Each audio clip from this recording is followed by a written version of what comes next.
What's up, everybody? Welcome to the POVincent podcast here on the River's Edge Online Radio Network. I'm your host, Vincent Didiano, giving you my point of view on movies. And once again, adding their point of view to the mix is my co-host and friend, the film fatale, Jay. Jay, how's it going? Hello. You having a good day so far? So far, yeah.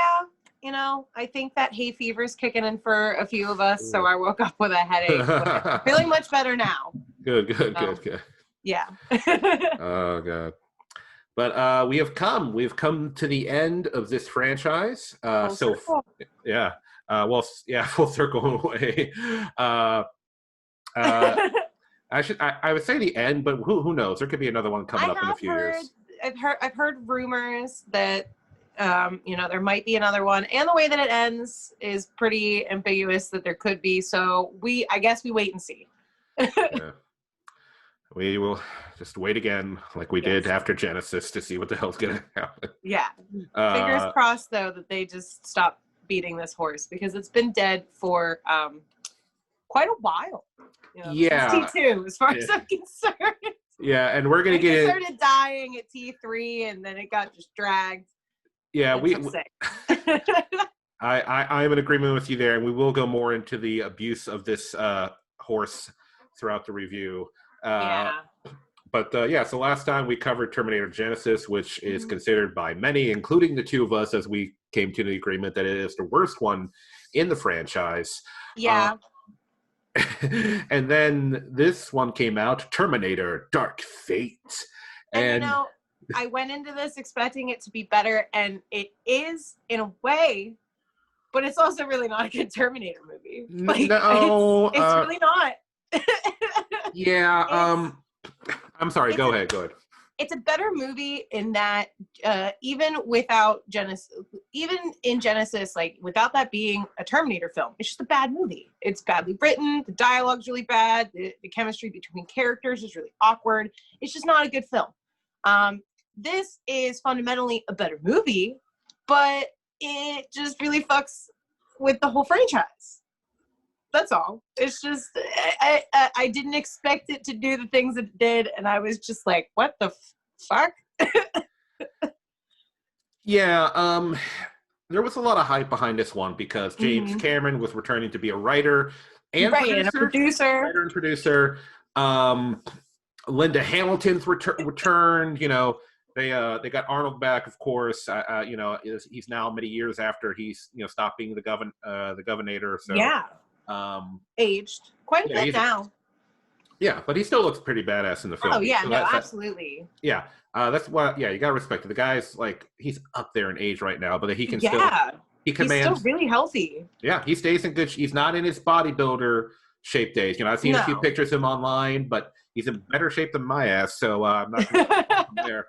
But yeah, no, he still gets into shape, and he still has an intimidating presence when he plays the Terminator, which is great because as we discussed before, in each one of these movies, he's technically a different Terminator, same model, different unit. Yeah.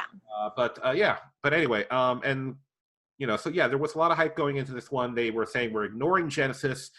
And if I'm remembering this correctly, I believe since Genesis, they have said that Genesis takes place in its own alternate universe, maybe. Okay. So I was going to say, how do you explain that one? But okay. Yeah. Genesis. Because people were so pissed about how that fucked up the timeline and erased the first two movies that they're like, oh, that's in its own universe now. That was its own thing. That's why everything looked different. So no, this is back in the main universe or whatever. Which is sad that when they fuck a movie up so bad, they have to make a multiverse for the Terminator franchise. Just kidding. It's not real. Okay, guys. But anyway, before we go any further, we gotta give the people the trivia download. So Jay, can you give it to them? Yeah. So this film came out last year, 2019. It was directed by Tim Miller, who also directed Deadpool. James Cameron did come back to produce, and the screenplay was written by David Gower, Justin Rhodes, and Billy Ray. Not Billy Ray Cyrus. I did actually. I thought that too when I first saw that name. I was like, Billy Ray? I did have to Google that. I was like, wait a minute, what? I thought he was busy with Old Town Road. I don't know. So we do have Linda Hamilton come back as Sarah Connor, which is awesome. And again, we have Arnold Schwarzenegger as a T800 model. And then we have Mackenzie Davis, who plays Grace. Natalie Reyes, I think that's how you say her name, plays Dani Ramos. Gabriel Luna plays the Rev 9 model. I guess we'll get into that. Never mind. Okay. Diego Boneta plays Diego Ramos, who is Dani Ramos's brother. And then when I Googled this movie, like, it says that Edward Furlong is in it. And, like, yeah, briefly, but, like, yeah, Edward Furlong is in this as John Connor. So props to him for coming back, I guess. Yeah, we'll get it. I think that's going to be after I give the basic plot synopsis. We're going to get right into that right off the bat because the movie sure does. Yeah, it does. But anyway, finish up your trivia. I mean, that's really all I have as far as trivia. I did find it really interesting that James Cameron was coming back. So I went into this with a certain expectation, definitely, that was not met. And we'll talk about it. Ooh, yes. All right. So the basic plot of this one is it's set in modern day. You know, when it comes out, that's when it is. Where a young woman named Daniela Ramos goes by Dani for short. Her and her brother are attacked by a new type of Terminator, and out of nowhere, a woman named Grace comes to protect them from it. But just when it looks like they're about to get taken out, Sarah Connor shows up. Out of nowhere. They join up with Sarah Connor, and then later they join up with Arnold, who because Sarah's been getting these text messages. Yeah. To go to a certain time or go to a certain place at a certain time, and she goes there and finds Terminators and she kills them, which is I found kind of interesting because here are these movies about groups of people killing Terminators, and all of a sudden Sarah Connor can take them down by herself. Okay, cool. Like, that's awesome, good for her, but a little unbelievable. And yeah, they find Arnold Schwarzenegger in a cabin in the woods, and then he joins in. That should be a movie. That should be a movie onto itself. Arnold Schwarzenegger in a cabin in the woods. That could be a whole movie. Honestly, Carl is probably, like, even though I didn't like this movie, Carl's probably one of my favorite versions of the T800. Even though I have a lot of fundamental problems with him, he's funny. He's really funny. Oh yeah, there's that scene. I enjoy the character, even though I really do have some major problems with his existence within the franchise, which we'll talk about. Yeah, which we're gonna get into, but let's. But I think we need to get into what is the very beginning of the movie, because we're not gonna, like I said, we for the past few episodes we've been doing not a scene by scene analysis because I think that drags things out. But we need to talk about the first scenes of this. Yeah, I think it's extremely important to actually start with the first scene because what the fuck. So they start the movie out 1998, I think, when this scene takes place. Like, it's several years after the second film. Well, yeah. Well, first they start the movie out with footage from T2 of Sarah's therapy psycho ward set. I don't want to say psycho ward, but they make it. But it's a horrible place. They have her locked up. So I'm going to call it psycho ward because it's psychotic that place was open. But so it's like, Linda Hamilton, showing her acting props. And then, yes, we find ourselves on a sunny beach. I want to say it was in Guatemala. I think so, yeah. They're somewhere nice. Yeah, 1998, so a year after Judgment Day is supposed to happen. And we see Sarah Connor and John Connor as they would have looked in 1998. Yeah, like they're awesome de-aged. CGI. It was. Honestly, the CGI in this film was good. I'll give it that. Especially this film. Like, that was a really good de-aging process. Yeah, and that really was Edward Furlong. I saw him in an interview after the movie. Yeah, it was. He showed up to set. They put a suit on him with the dots and all that crap. And yes, that really is him in the scene, even though, like, the de-aging is so well. Not only did they de-age his face, they shrunk his body back down. They did. No, they did a really good job with that. Oh yeah, Edward Furlong, he didn't get much bigger. Like, he's not really a big, tall guy. So no, he's still really tiny. Yeah. Yeah, I'm assuming that kind of helped, even though he's scrawnier back then. But him and Linda Hamilton, unless the Linda Hamilton was just like an actress and they put Linda Hamilton's face on it, it looked great. It looked great. So no, it did. It looked really, really good. Yeah. So yeah, they're on a sunny beach. They're relaxing. They're enjoying their new lives, free of the fear of Judgment Day. And then an Arnold Terminator walks right up to them and blasts John with a shotgun. John Connor. Like, Sarah tries to stop him, but no, he 2 slugs right into John's chest, and then John's dead. They begin the movie by killing John fucking Connor. It's like the most ridiculous beginning. Because you're just like, excuse me, what? I remember being in the theater watching this and going like, oh my God, the movie's dead already. That's it. I could already see the comment threads, the YouTube videos, the podcasts. I knew the internet was going to fucking set ablaze from this one scene. I was like, and the reason why they did it was, according to James Cameron and Tim Miller, is they wanted to be free to open up new options to take the story in. But after Genesis, when they made John Connor a bad guy and a really poor bad guy, like I could probably that was also, honestly, I think that might have been, no, they're both really bad decisions. I was like, that might have been a worse decision, but this is a really shitty decision. So they're both really bad. At least with Genesis, they had the option, like I said in our last episode, to show maybe John struggling through the machine programming, and maybe he's gonna have a redemption at the end. A much better job with that, and they chose not to. Yeah. So, but with this one, they're like, "Fuck you, fan base!" So really horrible. But anyway, let's So let's talk about. Let's move forward with characters. Let's move forward with the character that should be the most important character in the movie, but the movie forgets that they're supposed to be. And let's talk about Dani. And I hate to say this. The new John Connor. Yeah. The new John Connor. Well, the movie makes it out to be that she's supposed to be the new Sarah, and that's what the trailers. But I think because there's that implication that Sarah becomes her adopted mother. Yeah. I saw her more as another John Connor, but no, you're right. The similarity, she is a more similar character to Sarah. Yeah. And I think that is a fundamental problem I had with this film. And something that I wanted to bring up was, do we really call the Rev 9 a Terminator? Because Skynet didn't make them. Well, there's no Skynet in this movie. They completely fucked everything up to basically tell the same story, but with different elements. Because we've already established that Judgment Day is always going to happen. That is the only thing that has stuck throughout this entire franchise, is that no matter what you do, there's going to be a Judgment Day. Yeah. Well, but that is the only thing that has stuck, really. Yeah. Well, the Rev 9 is a Terminator because I haven't watched this movie since it came out last year. Mm-hmm.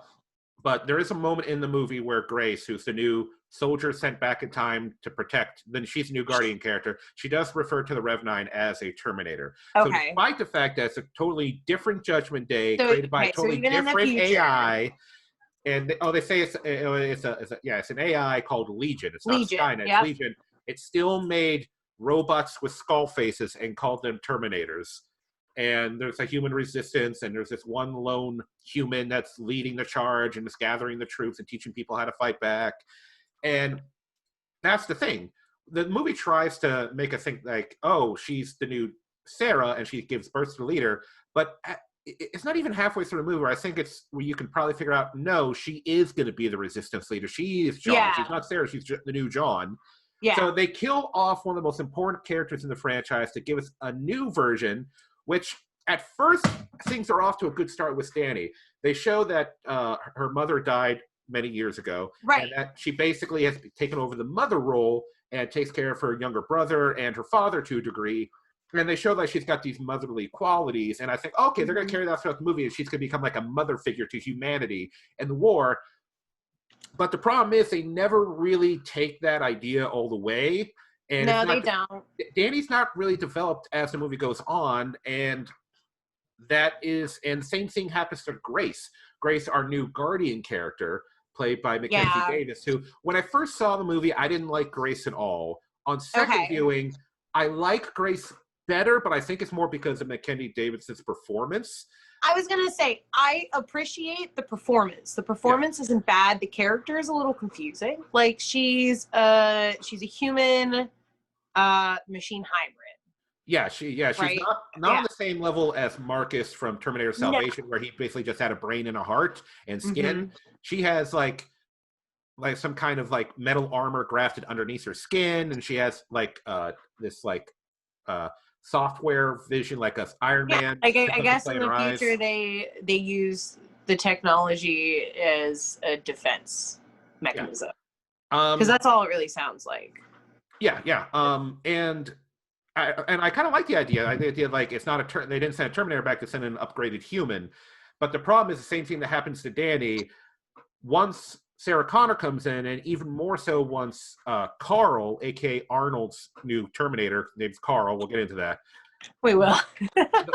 Every time you introduce one of the old characters, it seems like the movie moves further and further away from developing the new characters and less focus on them, which is a shame because it's great to see Linda Hamilton back. She hasn't been doing a lot of acting in a long time, so it's great to see her back.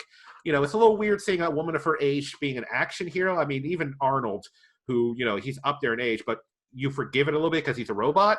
But But you know, I mean, she's got that great on-screen presence that she had in the second movie. So it doesn't really bother me a whole lot. It's there, but you know, she's kind of, and that's the problem. It's like Sarah and Carl kind of steal the show.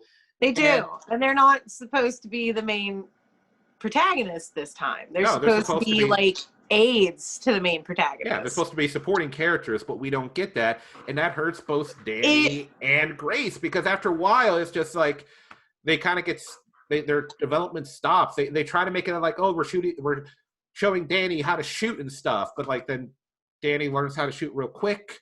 Like I don't know, it really hurts the characters. It kind of felt like they were setting, like this movie is genuinely just a setup to potentially make future films for new audiences, in which like now Legion is the villain and Dani is the hero.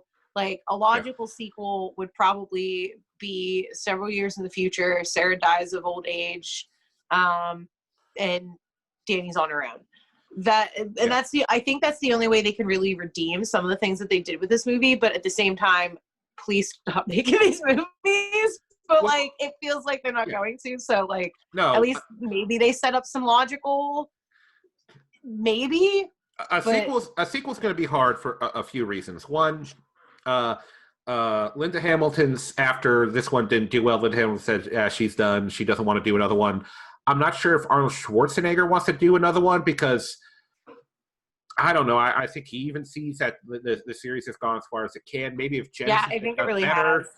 And on top of that, this movie, like I said, it didn't do as nearly as well as they were hoping. And I think that's because even though it's been 4 years since Genesis.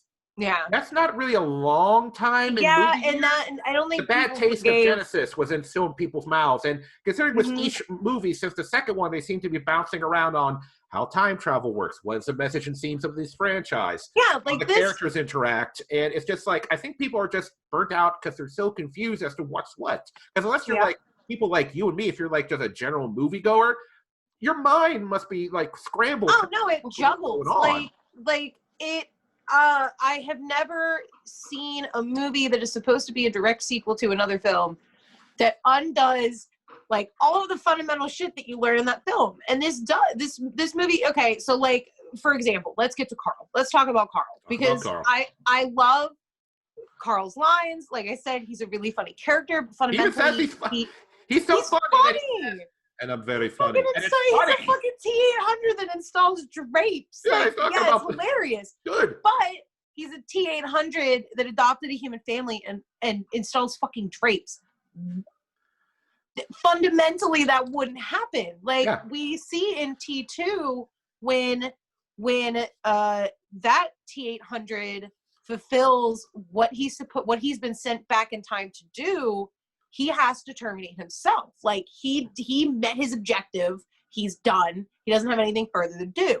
So this T800 which is the same T800 that killed John Connor in the past. We also, I don't think we established that. Oh, yeah, it's the big reveal. This is the same T800 that killed John Connor. Which is not surprising at all. This movie tries to have surprises and fails. So this T800 meets his objective and then becomes self-aware and moves to a cabin in the woods and adopts a wife and a son. And, well, he doesn't adopt. He marries some lady and adopts her son. And then they have a dog. And he installs drapery for a living. Like, and okay, I think my favorite line is like, Sarah asks him, like, doesn't your wife notice that you're like 400 pounds or something? And he's just like, our relationship is not sexual. Yeah, like the way he says it is just so funny. But also like, I'm asexual. Yeah. I'm not into that, honey. Yeah. But still, wouldn't you notice that when they lay in bed together, like the bed would just like he's just like even if they're not banging, like, what? Are they like 50s style and they have their own bed? Each have their own like little bed next to it? I don't know. That would have to be one hell of a mattress. They would. I mean, that mattress. They have like a California king for sure. They have to. But yeah, this is a character that just makes no sense, given all of the information that we've been handed about the Terminators in the past, especially the T800 model, because we've seen so many of them, and time again, we're told that like they're not actually capable of becoming self-aware. They can learn and adapt and act more human-like, but they aren't supposed to become like a human.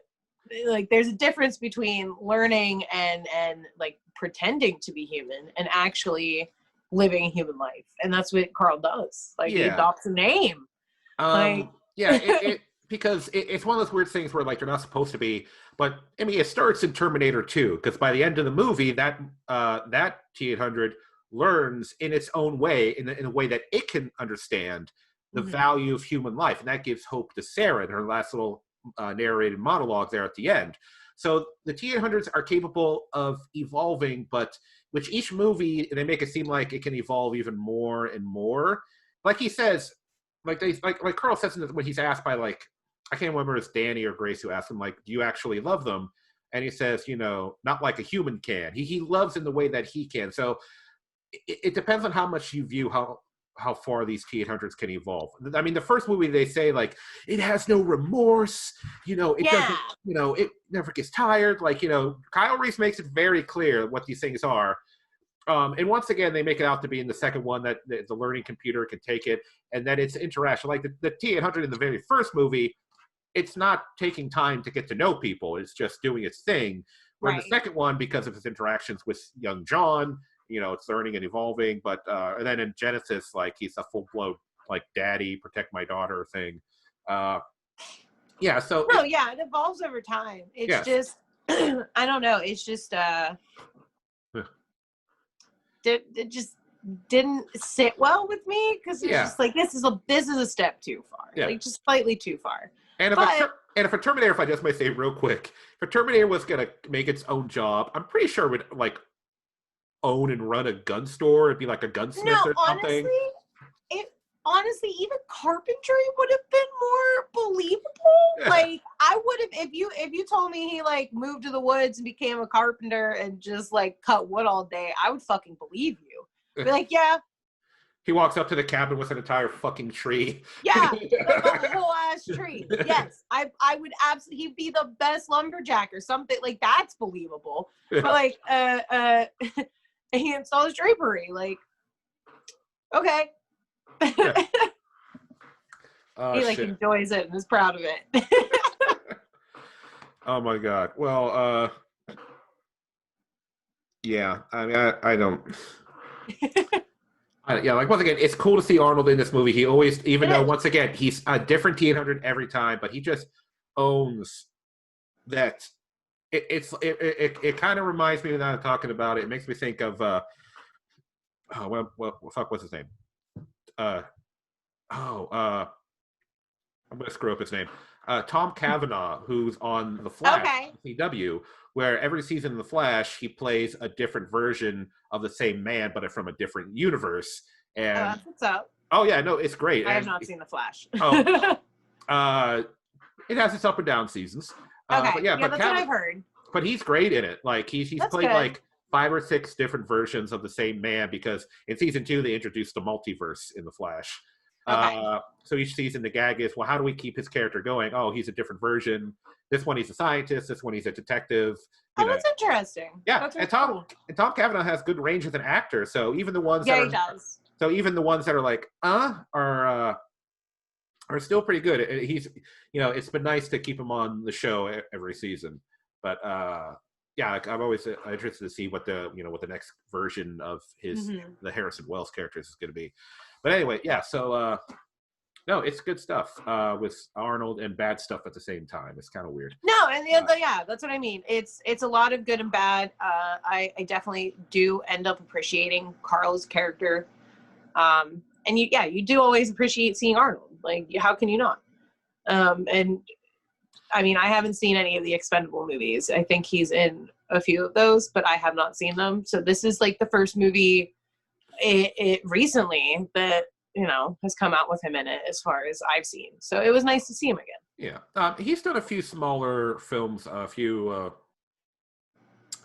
I don't want to say. I think they're indie films. I remember like a few years ago, he was in some film. I think it was called.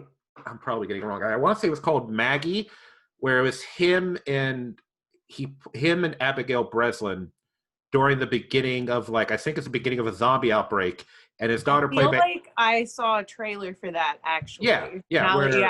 Abigail Breslin gets infected, and she only has like a couple days before she turns. And Arnold is in this place where his wife died years ago, and she made him promise to always take care of their daughter. And he's in this place where he realized what's happening to his daughter, but he can't let her go, and people are coming for her. And I heard he actually puts in a great performance in the film. Awesome. Never seen it. Watch that. So yeah. That sounds cool. Once again, I think it's called as Maggie. I could be wrong. I'm probably wrong. Okay. But anyway, back to Terminator Repeated Fate. So yeah, so let's talk about Linda Hamilton a little bit. So we find out that since John has died, every once in a while she gets a text on her phone with coordinates as to where and when a new Terminator is going to pop up, because we find out that Skynet didn't just send back the T800 to 1984. It didn't just send back the T1000 to like the early 90s. And it sent them back. It sent back like, I guess, I don't know, almost a dozen Terminators. They were all sent back at the same. They were all left at the same time, but they were all, their destinations were different periods in time, which is why they're still showing up despite the fact that Judgment Day is erased, because they were sent back and they're just in the time stream. It's kind of that's what I assume. Which I kind of always did wonder, like, why did they just send one Terminator back? Yeah. So this kind of filled that question for me. Yeah. It's that they didn't. They strategically put them throughout time. Yeah. Just in case. Yeah. Just in case they stop Judgment Day, which means that there's. And so that means Sarah Connor's been killing Terminators ever since 1998. She says every couple of years, so there's got to be, she's killed at least 10 or 11 this movie, I was going to say, this movie takes place in like 2019, 2020, so like a half dozen or more. Yeah. Maybe a dozen. So apparently she's gotten pretty good at it, and I'm assuming they've all been T800s. That's my assumption. Yeah, because, I mean, that would be like a weird way to look at, like, because if they kept upgrading every time. No, they would have to be T800s, because the T1000 was a prototype. So and I feel like the events of 2 erase the T1000, and that's why we have Rev 9, which is a very similar but different model. Like it's definitely I don't want to say rip off. It's an expansion on the T1000. It's like I think it is what the T1000 was the prototype for. Yeah, well, I think that's what the field they're going for. I think it's a variation on the TX from Terminator 3.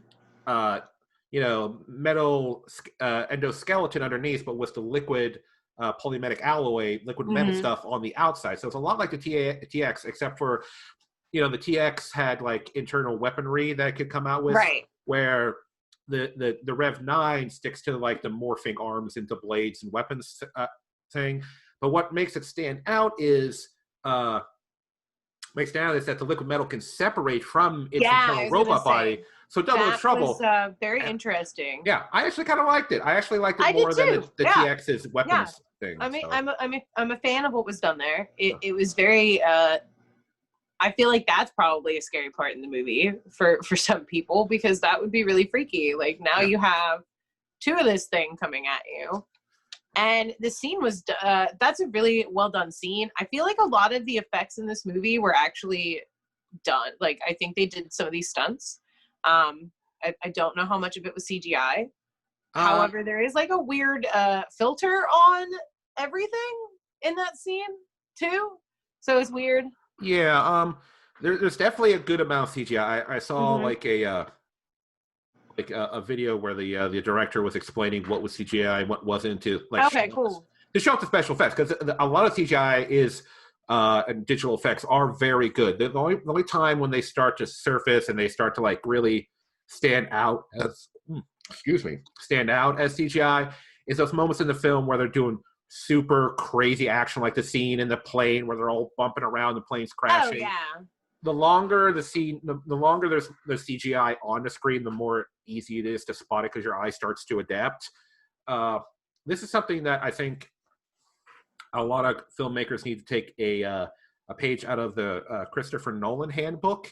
And I'm not trying to jerk off Christopher Nolan right now, because I mean, after The Dark Knight, many movies were trying to copy Christopher Nolan's style, and the only thing I mean, it was like everybody was talking like this is Christopher Nolan style. But the one thing that's the reason we're getting grittier superhero movies now.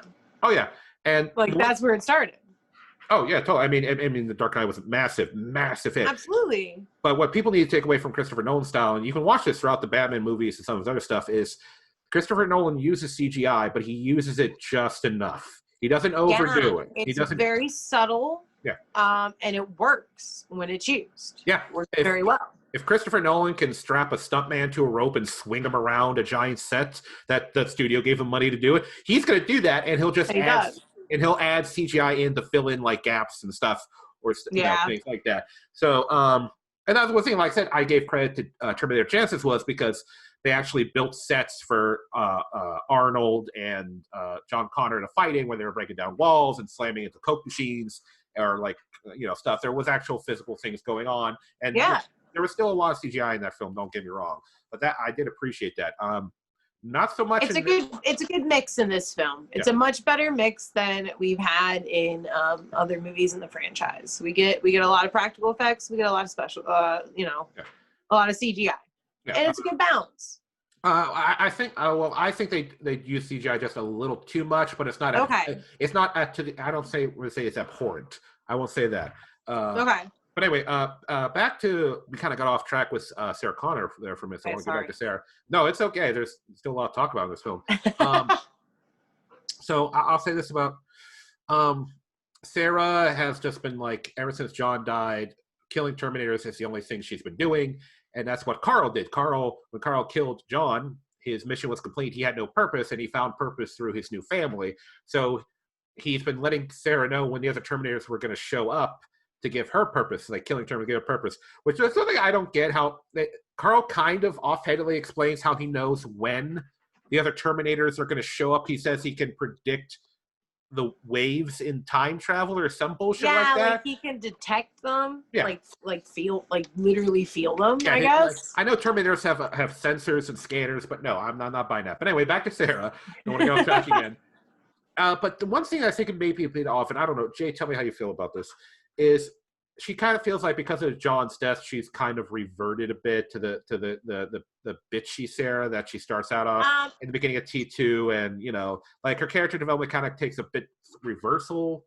I think it's a logical reversal, though. I would say that it's entirely logical for her to end up being that bitter of a person, because here's a woman who genuinely thought that she had stopped the death of her son, and then her son is murdered right in front of her. I think any of us would be a bitch after having that happen to us. Oh, totally. Totally. So, but yeah, no, I totally agree. I do. Like, I absolutely agree that that's what happened with this character, and that's what they did. She definitely reverts back to the Sarah Connor that we see at the beginning of T2, before the character development throughout that film. Like, she reverts right back to Sarah in the mental institution. Yeah, and like that. I think I think the writer and directors, I think the creative team, I'll say overall, the creative team, I think the reason they did that because in order for this to be a success, I think they wanted that Sarah back. I don't think they wanted to take Sarah in a new direction. I think that's what they thought. They're like, audience want old Sarah. We want, which is funny because in order for this franchise to survive, they need to take it in different directions. But I'm not sure if there's that many new directions you can take the Terminator franchise. It's a pretty cut kind of scenario in most ways. But yeah, once again, it's good to have Linda Hamilton back.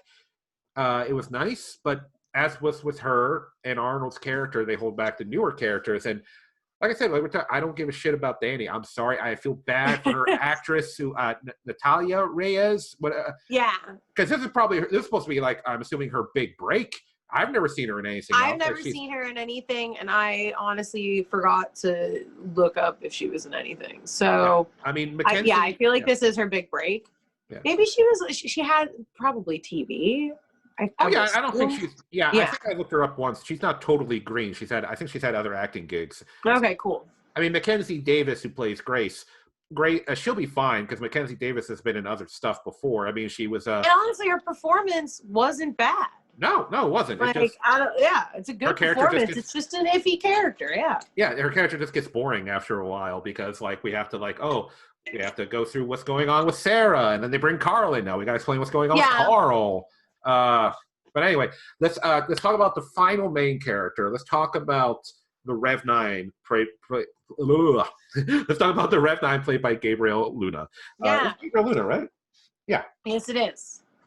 I was actually, before we get into the character, I was actually excited when I heard he had been cast as the Rev 9 because he played Ghost Rider on Agents of S.H.I.E.L.D. And I like him in that. And just for clarification for anybody out there who's Marvel Ghost Rider fans, he played the new, I still believe it's the newest incarnation of Ghost Rider, the Robbie Reyes Ghost Rider. He wasn't Johnny Blaze or Danny Ketch. He was a Robbie Reyes Ghost Rider, aka the guy with the muscle car instead of the bike. But I liked him as Ghost Rider in Agents of S.H.I.E.L.D., so I was actually excited. And honestly, I don't know if he beat out Robert Patrick, who was a T-1000, but I actually liked him as the Rev 9. I think he had that sinister personality quality to him. Yeah, he did. He definitely did. I will say I preferred Robert Patrick's performance a little bit, and I think that's only because he did such a good job of acting like the not blinking. Yeah.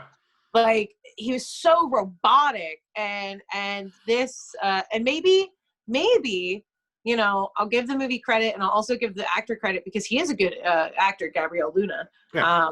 Maybe that's a model thing. Like, maybe the Rev 9 is not supposed to be as robotic at all. Yeah, because he does have a personality. Yeah.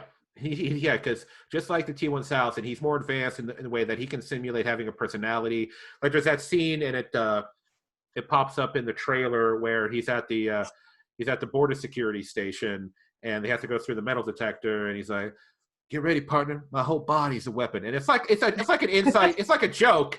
This fucking Terminator's making the joke about how he is literally a living weapon, but he's just but personality-wise, and to fake out with the humans, he's just like he's just acting cocky and stuff. So that's one thing that I think that makes him like he does have this. He can fake his personality, but underneath, he's just a cold-hearted steel killing machine that wants to wipe out humanity. So yeah, I think he's probably. I'll say this. He's definitely the best Terminator antagonist we've had since T2, and people have been saying I definitely agree there. Yeah, and people have been saying that this one is the best since T2, which in a way, yes, but it's like because the other ones have all done so poorly, that's not that much of a benchmark. But with but with Gabriel Luna, I'd say he's up there. I want to give him like some props. Yeah, he's definitely up there. It's a better model than what we were given in T3. That's for sure. And it's a good performance. Like, you know, I other than the not being as robotic, which honestly, like, I'll give that to, it's a newer model. Maybe they wanted it to appear more human so that it could blend in with humans and, you know, not be found as quickly. Who knows? Yeah. All right. I'm trying to think of where else to go. Yeah, I don't know. And my PlayStation turned off because I saw your light go off. Damn it! For everybody watching, I forgot to like reset how long my PlayStation sleep mode is, because it does, like, I like to conserve energy, so like I shut shit down really fast. Like my TV sleep mode is like 15 minutes. For everybody who's like listening on Spotify or Libsyn or wherever you're listening, we're recording this over Zoom right now. I explained this in the last episode, but we're quarantined right now just to be safe. Our quarantine should be over in another few days. So I'm at my place, Jay's at her place. So we're recording this over Zoom, and her little like vanity light just shut off. Technical difficulties. Yeah, at least the audio didn't cut out, which is the most important part. No, that sucked. That's what I could have cut it out. Anyway, back to the action was good, except for when they went too crazy. I want to say, like, they had the good car chase scene, like, which is tradition with Terminator films in the beginning. Yeah, it was, and we also get. I want to mention the funniest part to me was we get the most lackluster delivery of the "I'll be back" line in the whole franchise. Like, could they not have gotten her like any other take where she said it better? Yeah, I'll be back. She sounds so bored. Like, come on, it's the line. Like, it's supposed to be like it. I don't know. It's cool to see Sarah Connor say it. That's the whole grab of it. Sarah Connor's saying it now. Yeah. Wow, but she's saying it so casually. And I guess. Like, I'll be that back. Is how she would deliver it, but like, yeah, because she's looking at like Grace and Dani. It's like you could add a few more words, like "I'll be back, noobs," and then she just walks off. To, like, yeah, or something like, or whatever. Or at least have Carl say it, like. Yeah. Well, he says it, but he says, "This time I won't be back," which I'm hoping. It's like I'm hoping that's Arnold's way of saying like they include that line. Like thanks for pulling a Doctor Who on us. Yeah. But anyway, yeah. I don't know. Special. I think that's it. So, now that we've come to the end of this franchise, and I think we did this with Tremors when we finished Tremors. Which, by the way, if you're a fan of the Tremors franchise, we did each movie of that. Go check that out. But I think we should. Worst to best. I think we should do a worst to best. I'll go first. Worst to best. Okay. I'll go first, and you can take a minute to figure out your list. So, and I'm kind of going off the cuff here because there's a few that I'm like, worst is definitely Genesis. I'm gonna go with Genesis as the worst. I think we established that. Next after that, I'm gonna go with. I'm gonna go with T3. Okay. 3 after that. Next up, I'm going to see. I'm kind of stuck here with Fate and Salvation, because I think most people think Salvation. I'm actually going to put Terminator Dark Fate here, and then Salvation next up, because I'm going to give. I have more respect for Salvation. Yeah. He was trying something new. Once again, it was hurt by having two competing A plots, but with Salvation, it's like, and it got back that dark and gritty and somberness. I think some of the later films have missed out on. So yeah, Dark Fate, then Salvation, then in second place, I'm gonna put Terminator, the first one, the Terminator, and then first place Terminator 2. Yeah, which is probably not gonna surprise a lot of people. No. So my list is kind of boring when it comes to that top there. But anyway, Jay, if you had to put them in order, what order would you put them in? So Terminator Genesis is definitely the worst. I think we can all agree there. I'm gonna put Dark Fate next. Though, oh, ouch. Because it just fucked.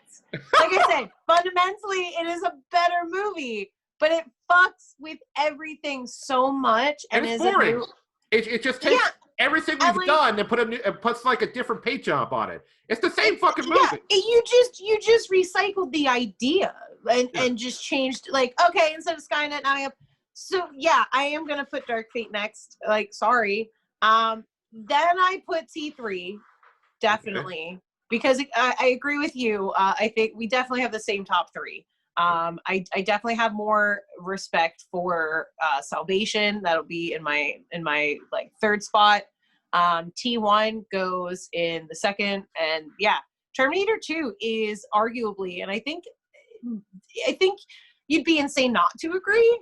Like, it's just the movie that makes this franchise. It is, and it's such a quintessential, like, 80s action sci-fi. Like, it is such a well-done film. Even, you could take that movie out of this franchise, and it's just a damn good film. Yeah. So it deserves to be in the top spot. I feel most people put that in the top spot for that reason. Well, all right. Dark Fate in fifth place. It's okay. No, I get it. I get it. It's good, but disappointing at the same time. It's one of those weird movies. I know. I think it's very evident, especially as we've gone through this series. Like, I don't handle, like, time travel, like, issues very well. And I don't like when you fuck with fundamental lessons of a story. And I get that it's for, like, this definitely is for a newer audience. You have people who have probably watched Terminator with their children or their siblings and stuff like that. So I get it. It's a logical movie to make, but the story is just real wonky. Yeah. And you kill fucking John Connor in the first scene. So you kill John. And I almost forgot to bring this up. By killing John Connor, you make Arnold's sacrifice at the end of the second movie meaningless. No, and that's what I mean. It's like, meaningless. He could have lived. He could have gone, and he could have made drapes. That Arnold could have made drapes. It's literally a direct sequel that just shits all over this beautiful sacrifice in the second film and everything that the second film stood for. Yeah. Plus, honestly, when you really think about it, they shouldn't have stopped Judgment Day. The original Judgment, not on the Skynet Judgment Day, because at least with that one, we know humanity eventually wins the war. With this new Judgment Day, we have no idea. We don't know if humanity's going to win. Yeah, we have no idea what's going to happen. We don't know. At least with that, humanity will eventually win, and we get the Earth back.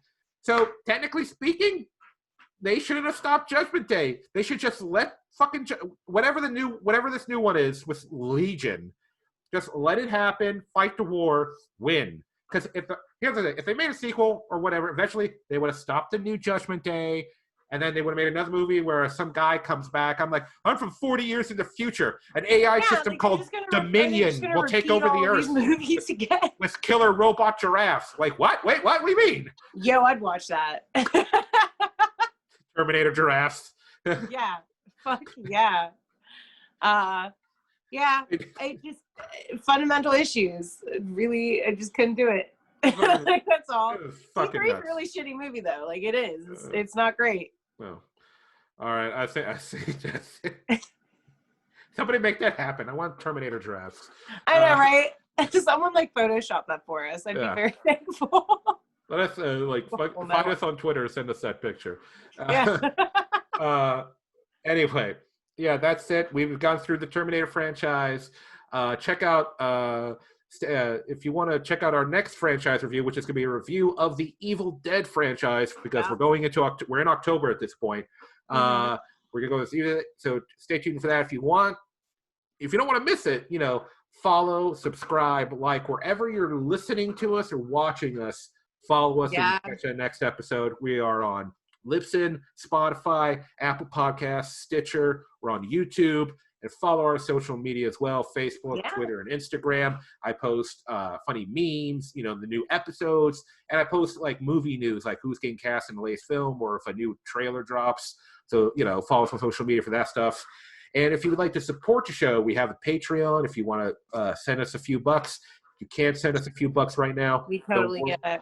We totally get it. But subscribing or following us is a big help. That's helping us out a lot right now. But anyway, yeah, that's it for me. Jay, thank you once again for going through a franchise with me. Yeah, absolutely. I'm eager to go through the next one. I'm excited for the next one too. Because except for Army of Darkness, I have not seen the other two in many years. So this could be a very unlike the Terminator franchise, where I've seen all of them every few years. Guys, seen the musical?